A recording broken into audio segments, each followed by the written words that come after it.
My name is Andy Van Sciver. I'm the Public Information Officer for the Ventura County Fire Department. Thank you for joining me tonight for the briefing on the mountain fire. I want to give you some information on the mountain fire. We're going to go over some information specifically about damage inspection because that seems to be the topic of the day. We have 10 damage inspection teams out working today. They're being organized by our Sheriff's Department, by our Office of Emergency Services.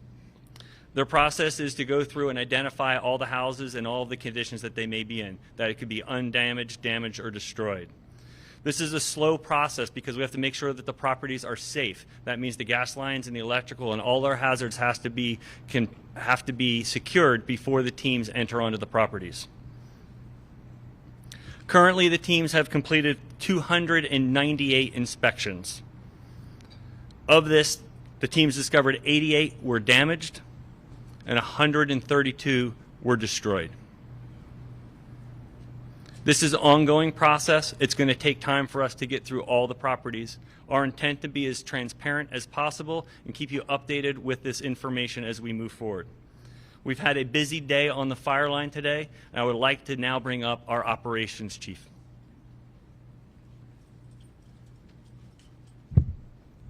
All right, good evening. My name is Nick Cleary. I'm Battalion Chief of the Ventura County Fire, working as day operations on the mountain fire.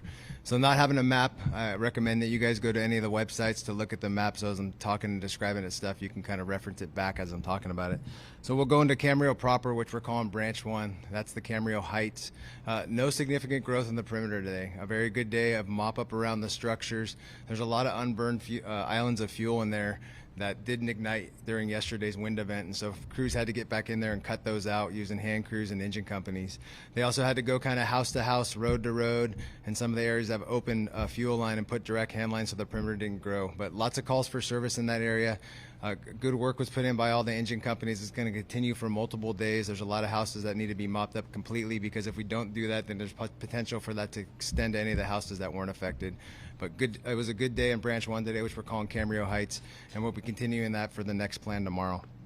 Getting into Branch 5, which is the Somas area, that's the southern area of South Mountain. That's where the most significant action occurred today and potentially the most significant growth.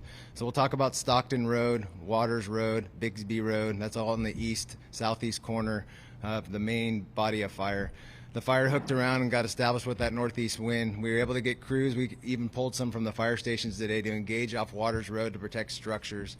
We used dozers, fixed wing, rotor wing, and hand crews to put direct hand line in, working from Stockton Road north towards South Mountain Road, which is in the Santa Clara River south of Fillmore City. Crews at the end of the shift had direct hand line basically going from Stockton Road all the way to South Mountain Road, which is cutting off that most eastern section of the fire as we get into this transition from a northeast wind event to an onshore wind event. We do have about 3/4% of the line working from Stockton from the south to the north lined with retardant and dozers. And as I was coming in here for the briefing, crews are engaging from South Mountain Road, working south to connect the dots to that dozer line. So we should have a good anchor point that's going to be able to hold that fire from progressing any further to the east. Walking around on the south side, Branch 5, Solano Verde, Somas area, no significant growth, lots of calls for service. And again, as the fire moved through yesterday with that northeast wind, there was a lot of unburned areas of fuel. And so today some of those pockets of fuel had opportunities to burn in between orchards. And so crews engaged in any hot spots within the structures, the orchards, and any of those unburned islands. Coming around on the Ventura City side, Wells Road, 126, Santa Clara River bottom, no significant growth. The fire continued to back down into the Santa Clara River bottom. We did have a few spots in the Santa Clara River bottom that we were able to engage with crews and dozers, but most of the fire is holding on the South Mountain Road, working all the way east to San Cayetano Road, where the crews are going direct back to Stockton Road. That's the end of the report. Thank you.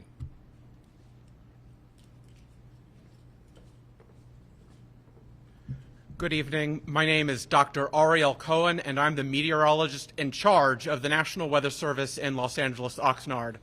First of all, on behalf of the entire National Weather Service, our hearts go out to everyone who has been adversely impacted by this fire.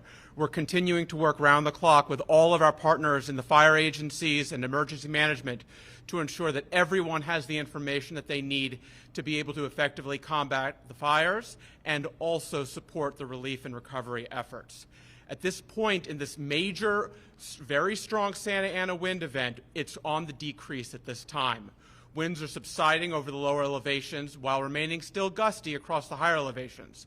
Only a few days ago, we issued our first particularly dangerous situation, PDS, red flag warning, since the year 2020.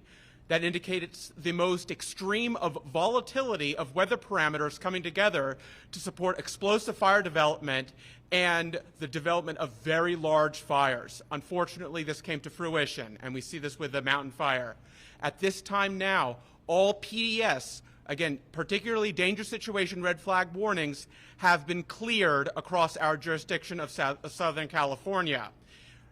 In fact, in addition, red flag warnings for the entire area have also expired as of top of the hour, except for the mountains. So Santa Susana Mountains, red flag warning, the more traditional type, remains in effect into the overnight hours and through 11 a.m. on Friday, as we do expect the continuation of gusty northeasterly offshore winds in the 25 to 35 mile per hour range, with gusts to 50 miles per hour through the overnight hours. Again, those northeast to east-northeast offshore winds continuing, gusts up to 50 miles an hour in the mountains.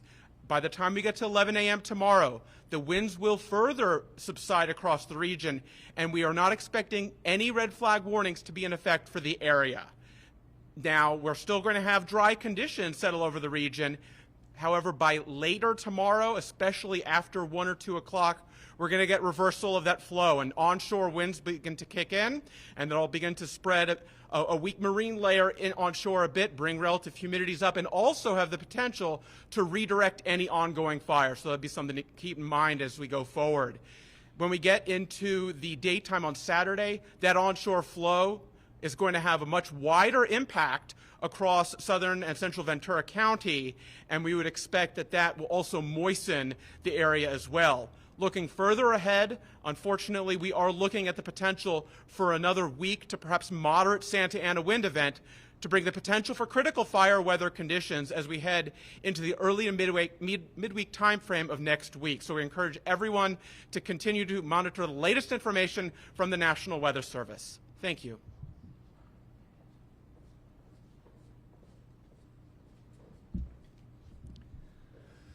Ventura County Sheriff Jim Freihoff. Good evening, everyone, and thank you for being here. I want to start my remarks by addressing the fact that today is the 6-year anniversary of the borderline shooting that we had in Thousand Oaks here in Ventura County. Same as the 6-year anniversary of the Woolsey and Hill fires that had much devastation for our area. I want to take a moment to honor and remember the lives lost, specifically Sergeant Ron Heelis and all the other families that were victimized that evening. Let us keep their memories close as we move forward together. As we stand here tonight, we are on the second night of the mountain fire. Earlier today, I had the opportunity to see the impact firsthand and speak to homeowners who have lost everything, with the exception of their lives. The devastation is absolutely heartbreaking, and our thoughts and prayers continue to go out to all those that are impacted.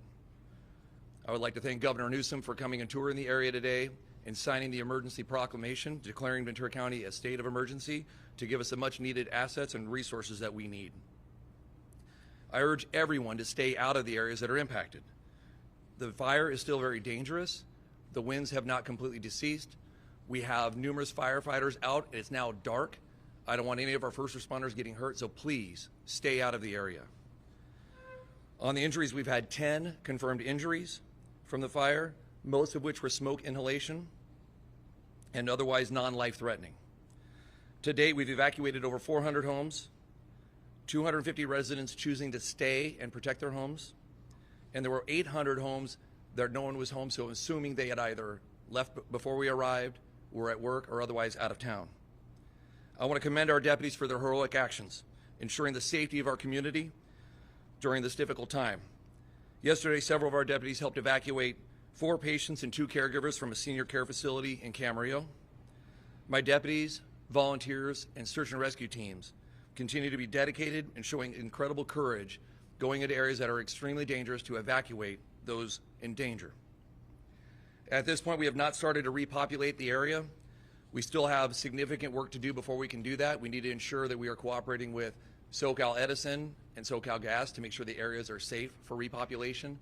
And once those are clear of all firefighters and other first responders, then we can start the repopulation process. We have deputies that are heavily patrolling the areas that have been evacuated. We will not tolerate any looting of any kind. Please continue to stay vigilant and follow all evacuation orders and closures on vcemergency.com for the most up-to-date information.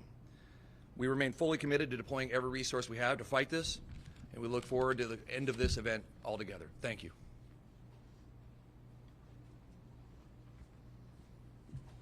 Good evening. My name is Tony Achapenti, Battalion Chief with the Ventura County Fire Department and one of the Unified Incident Commanders with the Mountain Incident. In addition, we're in Unified Command with CAL FIRE Incident Management Team 5 in the Ventura County Sheriff's Office. I just want to take a minute to recognize the aggressive full suppression strategy and effort put forth by the ground resources out there the last 48 hours. Crews are diligently and aggressively working to bring resolve to this incident as quickly as they possibly can, and that's what we'll continue to do in the coming days until we're able to safely and effectively get folks back into their homes and back to, you know, what we would recognize as their safe spaces. I want to recognize the partner agencies that have been supportive, not just here in the operational area, but throughout the entire state of California. They expediently came to provide assistance in a time of need, and we're extremely fortunate that the mutual aid system within the state of California is what it is. Moving forward, we'll continue to find every opportunity to provide effective, expedient, and pertinent information to keep you as informed as we possibly can, and understand we're doing everything possible to get you back in your homes as soon as safely possible.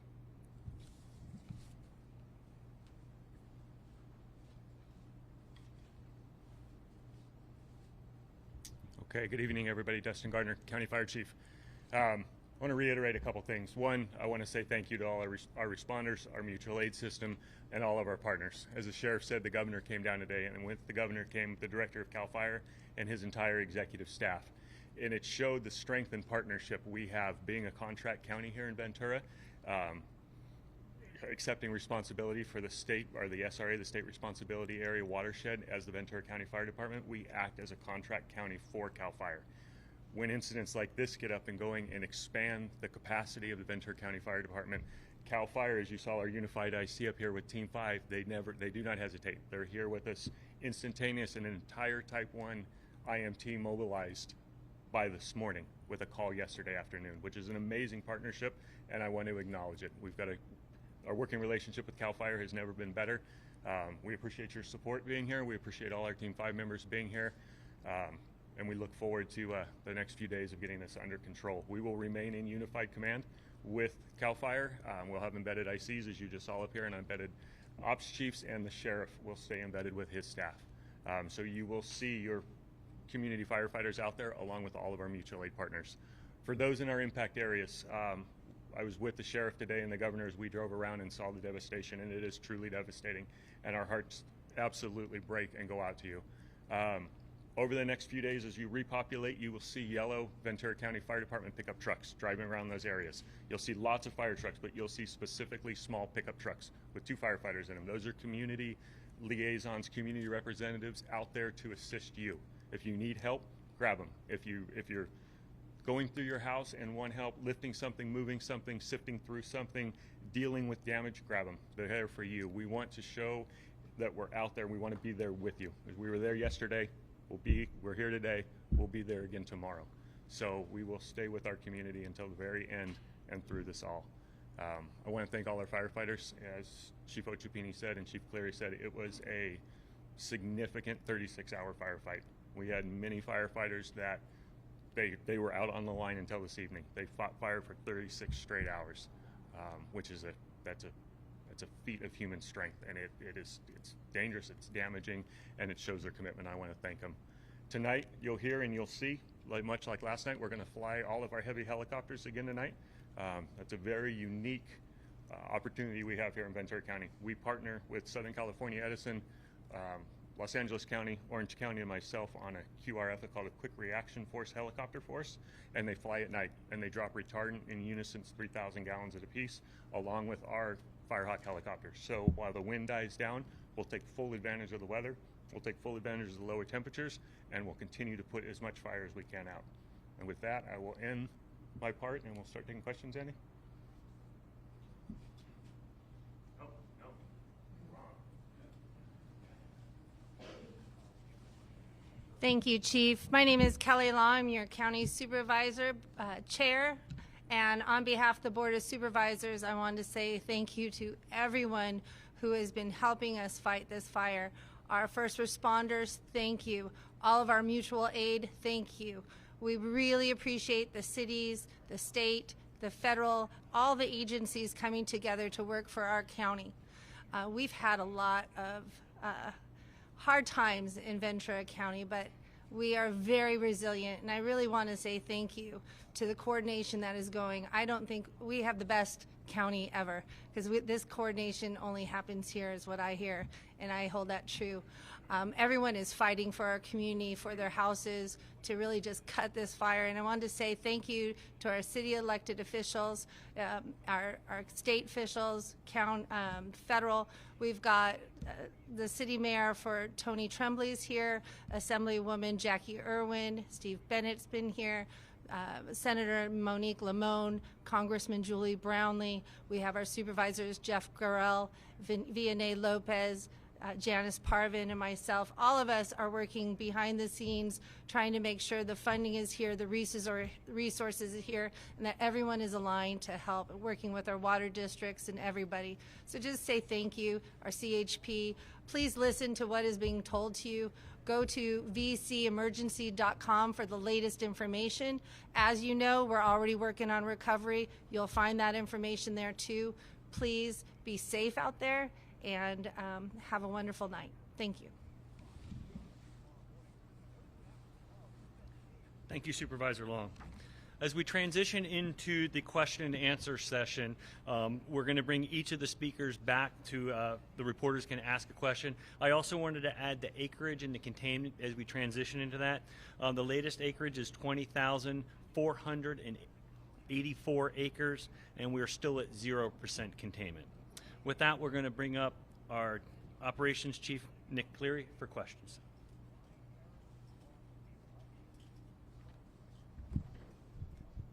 I had a question about the damage assessment. You said I think 132 structures destroyed, 88 damaged. I actually don't remember if you said structures or homes. Like, are those all specifically homes, or does that count? We'll have the sheriff come up. That's 132 structures, the majority of which are homes.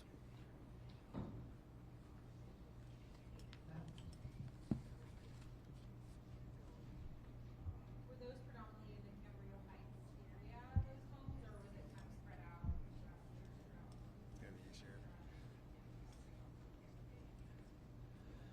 Based on the damage that I've seen out there, I'm going to guess that that's the area this is at, but I don't know specifically where they started their assessments at or how widespread these teams are. This is out of the 298 houses they were able to get to.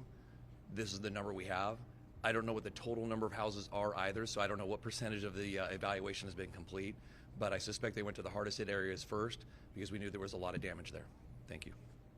That was going to be my question. How much of that assessment is done? Is there any, I mean, is it half done? Is it 10% done? I don't have that number. I don't know. I apologize. Since I'm here, do you want to take any other questions for the Sheriff? Spencer? There was reports about water pressure being lost by residents trying to use their hoses at home. I was curious, did that come over the radio, and was that what happened up there? Did we lose water pressure, and was that planned? I'm going to actually defer to the fire department for that question. Is there any other law enforcement questions? Have you guys seen anybody kind of going up throughout that Camarillo Heights area that's been potentially looking to take stuff from homes, take advantage of some of the properties not having people staying in them right now? We don't have any confirmation of that yet, but we have significant amount of patrol resources that are out there, both in marked and unmarked cars. My caution to anybody who comes here thinking they're going to do it, they're going to end up visiting for a lot longer than they planned. Thank you. All right, Nick Cleary, Operations Section Chief. So for your question, can you repeat your name real quick? My name is Spencer Nord. Okay. Hey, Spencer, Nick Cleary. So, yeah, we did have an issue with water pressure, and it was all based on the fire behavior. And so when the fire pushed through Camarillo Heights and I was going down Highland Drive, I came in contact with the water district, and they made me aware that, hey, one of our pumps is burned up. We are switching all our water to fill all the tanks that we can, but at some point we're not going to be able to fill them because that pump is burned up and you guys will end up running out of water. The fire fund had already pushed through. We made notifications to all the overhead and engine companies in that area, but the fire fund had already pushed through before we lost any water. We were able to backfill those water needs with water tenders immediately, and we never had an issue with getting water on structures when we were up there. Most of the structure loss, again, was trying to play with the wind and get ahead of it and not have it go house to house. It wasn't the water pressure, it was really the weather that was our worst enemy out there. So looking at the map, from the initial start point there on the Balcony Canyon to get down to that Somas Valley, it's about a 2-mile distance. Have you ever seen a fire jump that far across the flatlands, that far ahead? I think you guys are aware Southern California is very unique, right? And so just like another National Weather Service says, a potentially dangerous situation is something we haven't seen, I think, in 5 years. We're on the heels of not just the borderline, but the Woolsey fire. And when we have winds that have gusts of 80 to 100 miles an hour, you will get spotting potential when you have receptive fuel beds that can be 1 to 5 miles out. And unfortunately, because there's a bunch of different fuel beds in there, whether it's eucalyptus rows, orchards, an ember got established, was able to get across the 118 freeway and established on the north side of Camarillo Heights. So you talk about the eastern side being kind of the most active. Is there any residences in that area that are under threat? Yep, so we launched some mandatory evacuations on Stockton Road, Waters, Bigsby. That was the very active part. And so again, as we're looking at this transition of weather, this is what kind of perks us up, is like we're not out of the fight, right? So we have this northeast wind. It's going to get to a point where it's not going to go anywhere because it's surrounded by man-made barriers of roads and all that other stuff. But as the wind transitions, we want to make sure we call it the back door, or that east side is the heel of the fire right now. There is a potential with that wind shift that heel of the fire now becomes the head of the fire. And so that's why the priority today was trying to box in that east side of the fire. So when that wind shift does occur tomorrow, and it did occur a little earlier today, kind of closer to Wells Road, there was some onshore flow. But as you got kind of to Santa Paula, that's where it kind of stayed offshore flow. So at some point, we're going to have that transition. It's already starting to work its way there. And we want to make sure that we call it that anchor point. The heel is really bomb-proof and secure. And we're going to reinforce that, just like Chief Gardner said. We put retardant in there. There's dozer line in there. There's hand line in there. We're going to continue to reinforce that with night dropping rotor or aircraft tonight using the mobile retardant base. And then tomorrow, we're not just going to watch it. We'll get back in there, reinforce all that stuff, plumb it with hose, and make sure it's going to be holding as we transition through this offshore to the offshore to onshore wind event.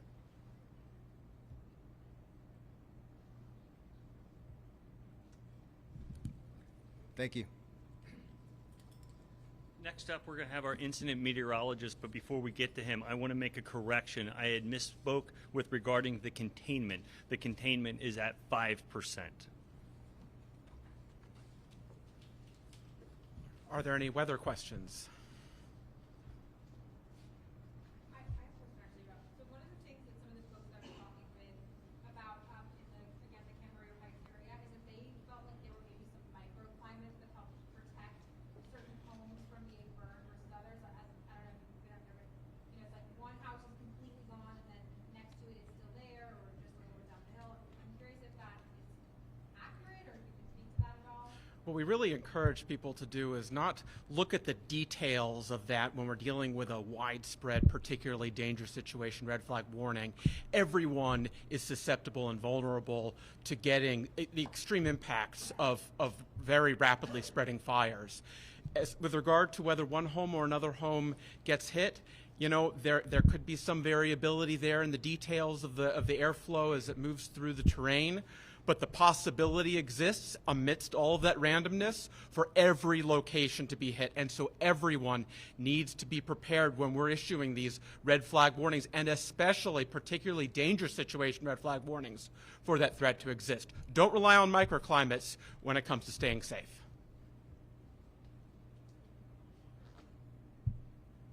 Any other questions? All right, thank you. Thank you, Doctor. I'd like to now ask if there's any questions for our unified commanders.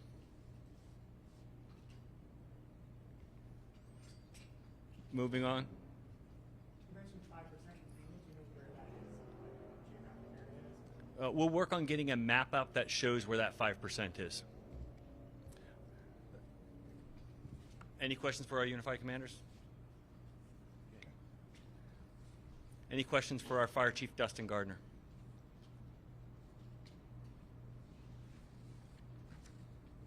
Okay, I'm going to thank you for your attendance and your patience and your time today. Tomorrow at 6 o'clock p.m. we'll have another press conference here at the same location. We invite everyone to stay informed and to continue to follow vcemergency.com. Please follow the fire department on our social media pages that are available on vcfd.org. Thank you.